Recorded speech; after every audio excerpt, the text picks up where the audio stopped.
This video is sponsored by FitNexa's new Somnipods 3. When we first start out with photography, everything feels super exciting. You're improving ridiculously fast day over day. Your photos start to get some love and attention, but very quickly you enter into a new stage in photography that I like to call the boring middle. And all of a sudden, everything starts to slow down. At this stage, you're not a beginner anymore, but you're not advanced either. You're just kind of average. You're in this weird, frustrating in-between stage where you know how your camera works and you understand how to use it, and occasionally you go out and shoot an absolute banger as well, but you're not consistent. One day you go out and you shoot something absolutely epic, and then the next day you go out and you feel like you're not making any progress at all, and you might even think that your photos kind of suck. This can be a really frustrating stage to be in, and it's where a lot of photographers really slow down or just stop shooting altogether. I feel like I was in this stage for about 4 years before I progressed to the next level. So today in this video, we're going to talk about how to not only get through this boring middle stage,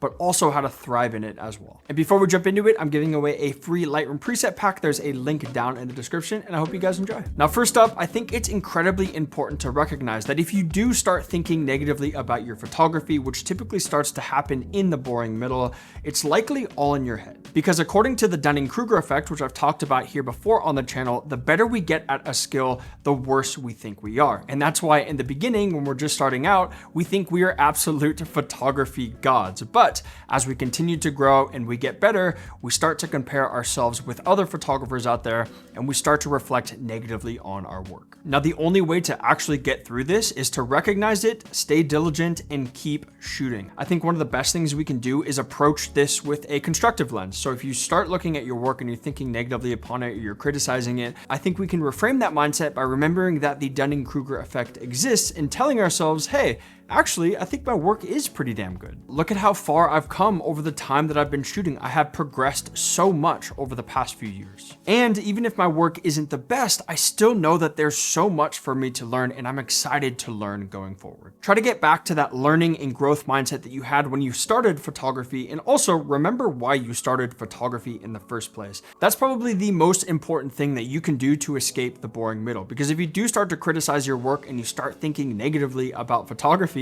what you're probably going to shoot a lot less, or you might stop shooting altogether. And ultimately that is never a good thing. And that leads me on to tip number 2, which is try new things creatively. Like I said before, when we first start out with photography, we are so stoked to shoot literally anything.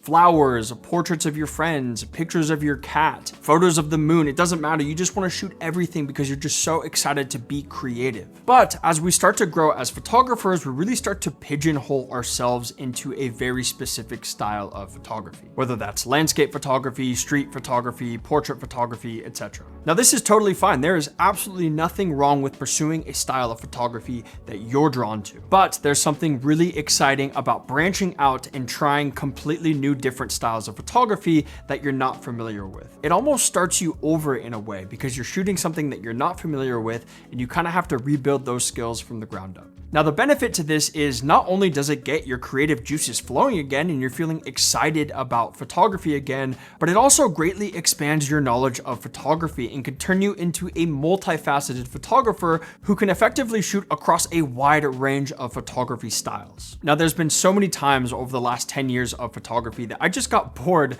shooting what I was really focused on during that time. So I pivoted, I tried out a new style of photography, and now 10 years later, I've cycled through so many different styles of photography that I've been able to put together a body of work that spans the entire spectrum of photography, from street photography, landscape photography, portrait photography, still life photography, whatever style of photography it is. I was probably obsessed about it for at least a few months over the last 10 years. And I still try new things to this day because I know there's still so much for me to learn, and it's also really exciting just trying out a new style of photography. So be curious and be creative, because photography is a creative art form at the end of the day. With that said, creativity can also be a little bit tricky. And honestly, one of the things that I've realized is that I can't be creative if I'm constantly running on empty. Creativity really has nothing to do with the gear or the technique that you use when you're out shooting. It has everything to do with the energy that you bring to those shoots. And for me, that starts with sleep. Now, I don't know about you guys, but I am an incredibly light sleeper, especially here in Bali, which is far from the quietest place place in the world. I get woken up from all kinds of shenanigans in the middle of the night. Giant lizards, motorbike races, street dogs, or my fat cat Bruce begging for food at 5 a.m. Bless his little soul. But honestly, it actually has been a problem for me to sleep here because of all the noises until I tried the Somnipods 3 by FitNexa, which is the sponsor of today's video. Because for the last few weeks that I've been using these, I have been sleeping like an absolute baby, and I feel so much better on a day-to-day basis. The Somnipods 3 have super strong active noise cancellation that completely cancels out any outside sounds, which means all those shenanigans going on at 3 in the morning, I can't hear them. And they make me feel like I'm in my own little silent sanctuary, which has been incredibly nice. They also have an ultra thin and flat design, making it easy and comfortable to sleep on your side. Now, personally, I'm a side sleeper, and I've tried to sleep in my AirPods before, but they almost always fall out, and they also stick out a little bit too far, so they're not comfortable to sleep in at all. So it's been really nice to sleep with these and wake up with them still firmly in my ear. It's also really easy to dial in the perfect fit, as they include a ton of different ear tip sizes in the box, so you can easily switch them out. Now, they also track your sleep as well, tracking your sleep posture, stages, and movements overnight. And all of this can be tracked in the FitNexa app that has an AI sleep coach that offers personalized insights on how to improve your sleep. Now, I'm already a bit of a data nerd with my workout, so being able to see my sleep stages and also get recommendations from an AI sleep coach on how I can improve my sleep on a day-to-day basis has been super nice to have, and has also been a game changer for my morning clarity. Sleep is one of those things that improves literally every single aspect of our lives. And if you're someone who values sleep as much as me, I highly recommend checking out the Somnipods 3 by FitNexa, and you can do so by clicking the first link in the description. But thank you so much, FitNexa, for sponsoring this video and supporting the channel. Now let's get back to the video. Now, one of the things that was incredibly helpful for me in getting through that boring middle stage of photography, and is also still incredibly helpful for me today, is of course community. Having a community of like-minded creative people or other photographers is one of the best things that you can do to continue to grow as a photographer, because not only is it way more fun to go out and shoot with people that want to see the world like you do, they want to take pictures of beautiful things, but it also gives you a rock solid feedback loop that you can rely on pretty much any time. Every time I finish an editing session and I have some photos that I think are in a good spot, I almost always send them off to a few friends to see what they think. Sometimes you just need another set of eyes on your work in order for you to feel more confident about your work. And it's also just incredibly helpful, and they can pick up on little things that you missed. For example, the other day I sent one of my photos to my friend Elliot, and he took a look at it and he said, "Hey, I think this is actually a little bit too green. So I'd maybe add a little bit more magenta back in there to kind of balance out those green colors." And he was absolutely right, because when I went back to my computer and I looked at that image, it definitely was a little bit too green. Having that creative community has been so incredibly helpful throughout the entire course of my photography journey. And I think we should all try and make an effort to build a community of other creative people that we can bounce ideas off of, especially if they're interested in the same photography style that you're interested in. Now, your community can also help you pick up on weak points in your photography. And that leads me on to tip number 5, which is really focus in on your weak points and attack them. Now, by this point in your career, you're probably pretty well aware of the weak points that you have, whether it be lighting, composition, or editing, which is a big one for a lot of people in this stage. I definitely struggled with editing during the boring middle stage. But because you're now aware of your specific weak points, you can focus on improving those specific skills, and you can do that through targeted activities. Now, targeted activities are activities that we can do that add creative constraints to the photography process, allowing us to really focus in and improve one specific skill. So for example, if you struggle with photo editing, one of the things that you can do is edit the same photo in 5 different styles. And Lightroom makes this super easy because you can save all the different edits in different snapshots. And do this for multiple different photos. Then you can send all 5 of those images to a friend and see what they think about them. This is a great exercise because it forces you to be a little bit more creative with your editing and look at your photos in a different way. Now, if you struggle with composition, for example, a really good activity that you can do that I've done in the past is to capture 50 different photos of one single subject, and that subject is not moving at all, and your focal length is locked off. So you're using 50 millimeters, 35 millimeters, 85 millimeters, etc. The only thing that can move in that scene is you. And it really forces you to be creative and think outside the box and find 50 different unique perspectives to photograph that subject at. This is a fantastic activity for improving your composition because it kind of breaks that compositional tunnel vision that you've created for yourself over the last few years. Now, the main focus of exercises like these aren't to walk away with a bunch of cool images. In fact, the end result image doesn't matter at all. The purpose of these these exercises is just to improve that one specific skill that you struggle with. Adding creative constraints like this can be massively beneficial for you in growing as a photographer and breaking through those weak points that are holding you back. Now, recently for me, the weak point that I have been attacking is color grading video. I've been color grading video for years, but I always felt like there was a gap of knowledge that I could be better. And this is just a weak point in my creative process as a photographer and a YouTuber. So I've been spending 30 minutes a day learning about DaVinci Resolve, learning how to color grade and just diving into it. And very quickly, I have gotten so much better. And I'm actually pretty confident about my color grading abilities now. Hopefully you guys agree. Now, the next tip on this list has to do with gear. And I didn't want to make a video that was really focused on gear, but I think during this boring middle stage, when you start to feel a little bit less inspired about photography, sometimes it could be really helpful to pick up a new toy. I know that for me personally, whenever I get a new piece of gear, I want to go out and use it. I want to go out and shoot and try something new and just be creative with that new piece of gear. Now, there's been multiple cameras that I've picked up over the last few years that have really just reignited my passion for photography. The Fuji X100V and then the Fuji X100VI, which I just posted a video about that camera. Absolutely love that camera and just made me fall in love with shooting again, specifically like everyday style photography, documenting my life, documenting my travels and stuff like that. Another camera was the Konica Hexar RF, a 35mm film camera that I absolutely love. And I still shoot with this camera to this day because every time I go out with it, it's just a fun experience. I want to be outside taking photos and being creative with this camera. Another thing that I got literally yesterday, which I'm so stoked to bring out and use, is not a camera or a lens at all. It's a camera bag. I've been using the Shimoda bags for years now, but I wanted something smaller and more compact, so I got the Urban Explorer 25, and this thing is sick. I'm so excited to take this out and go shooting. And stuff like this just gets you inspired to go out and shoot again. Now, for you, this could look like a million different things. It doesn't have to be an expensive camera. It could be a lens. Maybe you want to try shooting with a prime lens, a 24mm or an 85mm, or maybe you want to get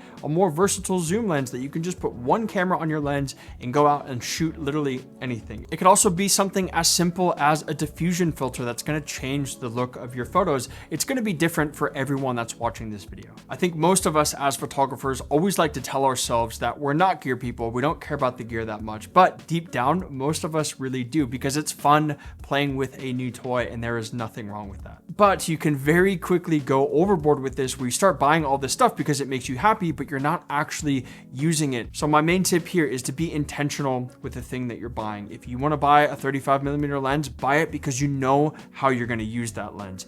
Otherwise, you're just going to go out and spend a bunch of money buying a bunch of gear that you're never going to use because you just have too many choices and you have gear paralysis and you're not sure what to take with you on your next shoot. As I've grown as a photographer, I've actually gotten rid of so much of the gear that I've bought over the years, and I've really consolidated my kit because I know what works for me in my particular style of photography. But that doesn't mean I don't enjoy shooting with new cameras, picking up new bags, or new photography accessories that I can play around with that'll get me outside and get me shooting more. So if you've been eyeing that new camera or that new lens and you've been thinking about picking it up for a while now, if you do have an actual use case for that piece of gear, then just go for it. But throughout the course of this video, I've talked about inspiration quite a bit, but for this next tip, I really want to focus in on it. Specifically, I want to talk about how unreliable inspiration actually is. Let me explain. As you grow as a photographer and you start to develop a style, you start to confine yourself to shooting very specific things. And it gets much more difficult to feel inspired about shooting something unless it's exactly what you're looking for. And because you're not always going to find exactly what you're looking for, you're going to be less inspired. And because you're less inspired, you're going to go out and shoot a whole lot less. Now, this whole problem arises because you're starting off with inspiration first.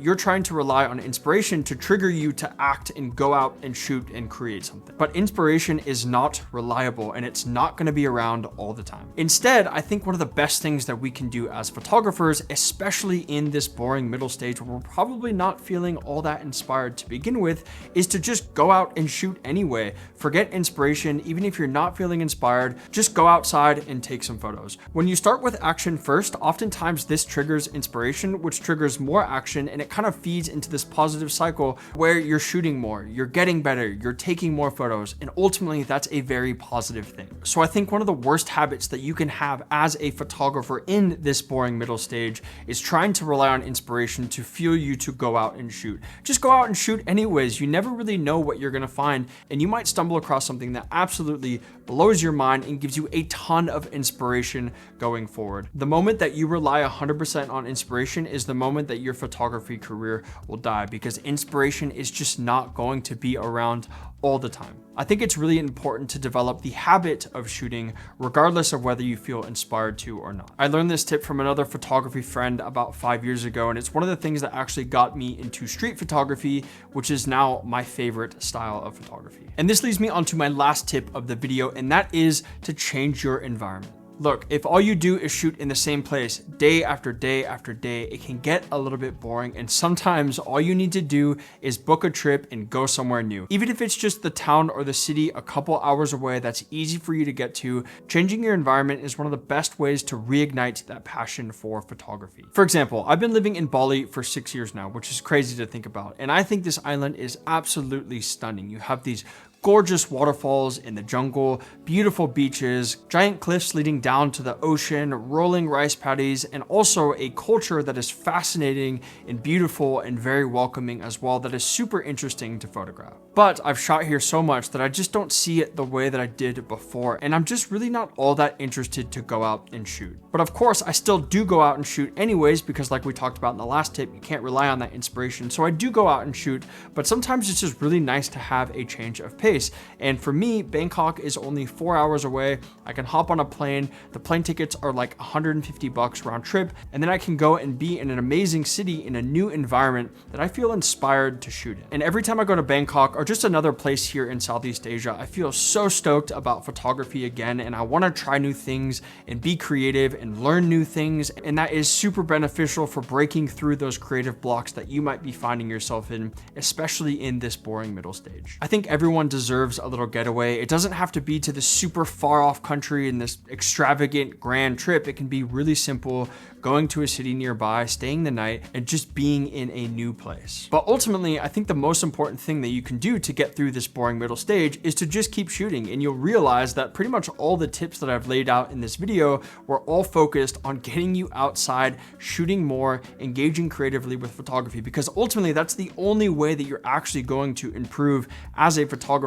The only way to take great photos is to be outside shooting in the first place. And one of the things that I like to say here on the channel is the more you shoot, the luckier you're gonna get. So if you feel like you're not consistent with your photography, just keep going outside and shooting, and I promise you, you will capture some absolute bangers as time goes on. Like I said before, I felt like I was in this boring middle stage for a solid 4 years, which is really crazy to think about, but all these tips really did help me kind of break through that boring middle and make it to where I am today. And now I have a body of work that I'm actually really, really proud of, and I'm excited to capture more great photos for my portfolio in the future. So I hope this video was helpful for you guys. And if you are new to the channel, I have a ton of photography tutorials that you guys can check out. I recommend my lighting tutorial. I'll link it at the end of this video. You guys can check that out, or just browse the channel. There's a ton of videos about pretty much every aspect of photography, and I really hope you guys enjoy those. But thank you so much for making it to the end of this video. And also thank you so much FitNexa for sponsoring this video. And I will chat with you guys again very soon in the next one.